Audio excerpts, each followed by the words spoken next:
Hello বন্ধুরা, আশা করি সব ভালো আছো। আর একটা চলে আসলাম নতুন ভিডিও নিয়ে।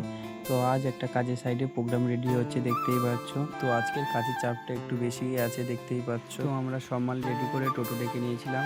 তো দাদা টোটো নিয়ে চলে এসছে। তো আমাদের পেছনে দেখতে পাচ্ছ সব মাল রেডি করে নিয়ে যাচ্ছি। আজ যাচ্ছি আমরা রামকৃষ্ণপুর। যেতে যেতে যখন আকাশের দিকে দেখছিলাম না, সত্যি বলতে গেলে আকাশের মেঘটা পুরো সেই লেভেলে লাগছিল। তো বলতে না বলতে আমরা সাইডেও চলে আসলাম। আর দেখতেই পাচ্ছ এখানে এক সাইডে কাজ কমপ্লিট হয়ে গিয়েছে, আর এক সাইডে কাজ বাকি আছে। আর এখানে আমাদের যে কাজ একটা ছিল, তো ওখানে বাচ্চা একটা গ্লাসটা ভেঙে দিয়েছিল, তো ওই জন্য আমাদের একটা রিপেয়ারিংয়ের কাজও ছিল। আমি তাড়াতাড়ি করে আমি লকগুলো রেডি করে দিয়ে দাদার হাতে সব পাল্লাগুলো একের পর এক দিয়ে দিলাম। তো দাদা আস্তে আস্তে সব করে একে একে সব কটা করে দিয়েছে, কমপ্লিট আমাদের হয়ে গেছে। তোমরা দেখতেই পাচ্ছ কত রাতও হয়ে গেছে আমাদের। তো এবার বাইরের লুকটা কত সুন্দর লাগছে তোমরা অবশ্যই একটা কমেন্ট করে জানাবে। আর ভিডিওটা তোমাদের যদি ভালো লেগে থাকে তোমরা একটা কমেন্ট করে যাবে। তো আজকের জন্য টাটা, চলে আসি নেক্সট ভিডিওতে।